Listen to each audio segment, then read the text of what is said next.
नमस्कार। प्रभा साक्षी news network और आप सभी का स्वागत है। नजदीक आते लोकसभा चुनाव से पहले प्रधानमंत्री नरेंद्र मोदी और गृह मंत्री अमित शाह ने बीजेपी की चुनावी तैयारियों को अंतिम रूप देते हुए देश भर का दौरा कार्यक्रम तेज कर दिया है। इस कड़ी में प्रधानमंत्री ने दक्षिण और पश्चिमी राज्यों को और अमित शाह ने पूर्वोत्तर को संभाला हुआ है। उल्लेखनीय है कि 2019 के लोकसभा चुनाव में बीजेपी का पूर्वोत्तर में अच्छा प्रदर्शन रहा था, लेकिन दक्षिण में कर्नाटक के अलावा वह अन्य किसी राज्य में ज्यादा प्रभाव नहीं छोड़ पाई थी। कर्नाटक और तेलंगाना विधानसभा चुनाव में हार के बाद से बीजेपी ने दक्षिण पर ज्यादा फोकस करना शुरू कर दिया है। इस क्रम में प्रधानमंत्री इस साल की शुरुआत से ही दक्षिण का दौरा कर रहे हैं। वहीं पूर्वोत्तर में इस समय राहुल गांधी की भारत जोड़ो यात्रा पहुंची हुई है, इसलिए अमित शाह ने अब वहां खुद मोर्चा संभाल लिया है। हाल ही में बीजेपी अध्यक्ष जगत प्रकाश नड्डा भी पूर्वोत्तर राज्यों का दौरा करके आए हैं। इसके अलावा बीजेपी ने सहयोगी दलों के साथ सीटों के बंटवारे को अंतिम रूप देना शुरू कर दिया है और जल्द ही इस आशय में बड़ी घोषणा भी की जा सकती है। जहां तक प्रधानमंत्री नरेंद्र मोदी के दौरों की बात है, तो आपको बता दें कि वह एक महीने में तीसरी बार दक्षिणी राज्यों का दौरा करेंगे और अयोध्या में राम मंदिर के प्राण प्रतिष्ठा से पहले महाराष्ट्र भी जाएंगे। इस यात्रा के दौरान वह हजारों करोड़ रुपए की परियोजनाओं का उद्घाटन और शिलान्यास के साथ ही कई कार्यक्रमों की शुरुआत भी करेंगे। प्रधानमंत्री कार्यालय की ओर से जारी बयान में कहा गया है कि प्रधानमंत्री नरेंद्र मोदी 19 जनवरी को महाराष्ट्र, कर्नाटक और तमिलनाडु का दौरा करेंगे। बयान में कहा गया है कि वह सुबह लगभग 10:45 बजे महाराष्ट्र के सोलापुर में कई विकास परियोजनाओं का उद्घाटन और शिलान्यास करेंगे। इसके बाद दोपहर लगभग 2:45 बजे कर्नाटक के बेंगलुरु में Boeing India engineering and technology centre का उद्घाटन करेंगे तथा बोइंग सुकन्या कार्यक्रम की शुरुआत करेंगे। बयान में कहा गया है कि शाम लगभग 6 बजे प्रधानमंत्री तमिलनाडु के चेन्नई में खेलो इंडिया यूथ गेम्स 2024 के उद्घाटन समारोह में शामिल होंगे।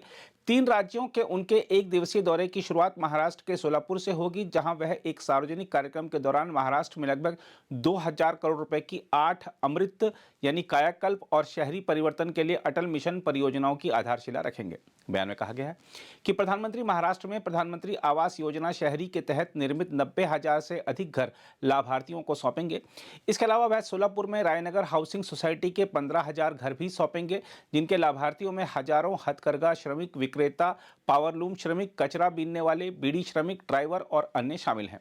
बयान के अनुसार प्रधानमंत्री कार्यक्रम के दौरान महाराष्ट्र में पीएम स्वनिधि के 10,000 लाभार्थियों को पहली और दूसरी किस्त के वितरण की शुरुआत करेंगे। बयान में कहा गया है कि प्रधानमंत्री बेंगलुरु में नए अत्याधुनिक Boeing India engineering and technology centre परिसर का उद्घाटन करेंगे। इसके अनुसार करीब 1600 करोड़ रुपए से निवेश से निर्मित 43 एकड़ का यह परिसर अमेरिका के बाहर बोइंग का सबसे बड़ा निवेश है। बयान में कहा गया है कि प्रधानमंत्री बोइंग सुकन्या कार्यक्रम की भी शुरुआत करेंगे, जिसका उद्देश्य देश भर से कुछ और लड़कियों को देश के बढ़ते विमानन क्षेत्र में प्रवेश का समर्थन करना है। पीएमओ ने बयान में बताया कि प्रधानमंत्री की जमीनी स्तर पर खेलों के विकास को बढ़ावा देने और उभरती खेल प्रतिभाओं को पोषित करने की अटूट प्रतिबद्धता के नतीजतन खेलो इंडिया यूथ गेम्स की शुरुआत हुई। बयान में कहा गया है कि अपनी इस यात्रा में प्रधानमंत्री छठे खेलो इंडिया यूथ गेम्स के उद्घाटन समारोह के मुख्य अतिथि होंगे। यह चेन्नई के जवाहरलाल नेहरू स्टेडियम में आयोजित किया जाएगा। बयान में कहा गया है कि उद्घाटन समारोह के दौरान प्रधानमंत्री प्रसारण क्षेत्र से जुड़ी करीब 250 करोड़ रुपए की परियोजनाओं की शुरुआत और शिलान्यास भी करेंगे। हम आपको बता दें कि प्रधानमंत्री ने इस साल की शुरुआत दक्षिणी भारतीय राज्यों से की थी। प्रधानमंत्री ने नए साल के पहले हफ्ते के 3 दिन तमिलनाडु, लक्षद्वीप और केरल में बिताए। दूसरी ओर केंद्रीय गृह मंत्री अमित शाह की बात करें तो वह 18 जनवरी से असम और मेघालय की 3 दिवसीय यात्रा करेंगे। अपनी यात्रा के दौरान वह उत्तर पूर्वी परिषद के पूर्ण सत्र, असम पुलिस कमांडो की पासिंग आउट परेड में भाग लेंगे और एक साइबर सुरक्षा परिचालन केंद्र का उद्घाटन करेंगे। अमित शाह असम के तेजपुर में सशस्त्र सीमा बल के 61वें स्थापना दिवस समारोह में भी हिस्सा लेंगे।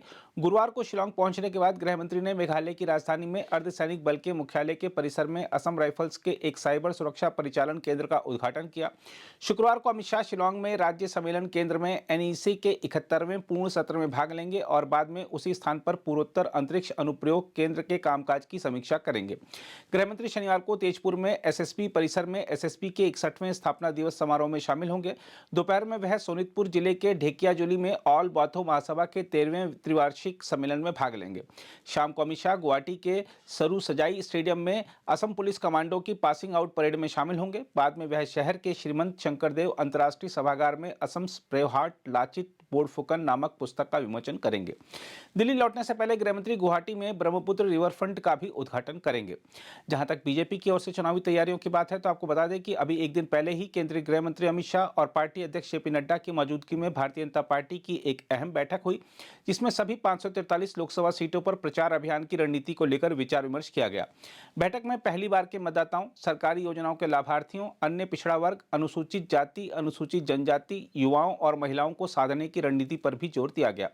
पार्टी महासचिव विनोद तावड़े ने बताया है कि 300 से अधिक पार्टी नेताओं को संबोधित करते हुए जेपी नड्डा ने कहा कि 2014 में सत्ता में आने के बाद से प्रधानमंत्री नरेंद्र मोदी के नेतृत्व वाली सरकार ने गरीबों के कल्याण के लिए काम किया और उनके दूसरे कार्यकाल के दौरान भारत का वैश्विक कद कई गुना बढ़ा है। इस क्रम में उन्होंने भारत के विश्व की 5वीं सबसे बड़ी अर्थव्यवस्था बनने का जिक्र किया। तावड़े ने कहा कि बैठक में पार्टी नेताओं ने 2019 के चुनाव के कार्यक्रम के अनुसार अप्रैल मई में संभावित लोकसभा चुनाव के मद्देनजर अभी से तैयारियों की उल्टी गिनती शुरू कर दी है।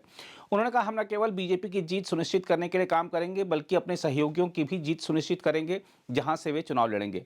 पार्टी नेता विभिन्न मतदान समूहों से जुड़ने के लिए गांव चले अभियान के हिस्से के रूप में गांव में भी जाएंगे।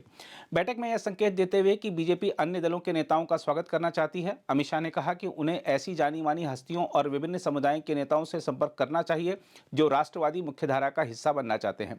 उन्होंने कहा कि बीजेपी का लक्ष्य केवल चुनाव जीतना नहीं है बल्कि अपने संस्थापक दीनदयाल उपाध्याय के अंत्योदय के ध्येय के अनुरूप सबसे वंचितों का उत्थान करना है।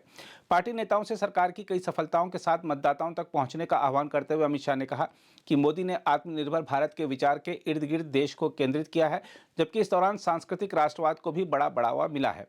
अमित शाह का यह बयान ऐसे समय आया है जब अयोध्या में राम मंदिर प्राण प्रतिष्ठा समारोह को लेकर देश में एक माहौल बनता जा रहा है। उन्होंने कहा कि सरकार भारत को एक बड़ी शक्ति बनाने की दिशा में काम कर रही है। वहीं नड्डा ने अपने संबोधन में नेताओं से देश भर में पार्टी का और विस्तार सुनिश्चित करने के लिए कहा। उन्होंने कहा कि नेताओं को यह देखना चाहिए कि पार्टी को उन राज्यों में अधिक सीट पर जीत हासिल हो जहां 2019 में उसे सीमित सफलता मिली थी। उन्होंने नीति आयोग की एक रिपोर्ट का हवाला देते हुए कहा कि मोदी सरकार के तहत 25 करोड़ से अधिक लोगों को गरीबी से बाहर निकाला गया है। हम आपको बता दें कि बीजेपी के शीर्ष नेतृत्व ने लोकसभा चुनाव के लिए पार्टी की रणनीति तैयार करने की खातिर हाल में कई बैठकें की हैं, क्योंकि पार्टी मोदी को लगातार तीसरे कार्यकाल के लिए चुने जाने में कोई कसर नहीं छोड़ना चाहती। पार्टी के भीतर एक राय है कि वह अनुकूल माहौल के बीच अपनी जीत को दोहराने के लिए अच्छी स्थिति में है, जिसमें राम मंदिर प्राण प्रतिष्ठा का उत्साह, हालिया विधानसभा चुनाव में इसकी बड़ी जीत और विपक्षी खेमे में बिखराव शामिल है। अगर आप भी लेना चाहते हैं देश दुनिया की तमाम जानकारी तो आज ही सब्सक्राइब करें हमारे चैनल को। साथ ही नीचे दिए बेल आइकन को जरूर दबाएं ताकि हर अपडेट आप तक पहुंच सके।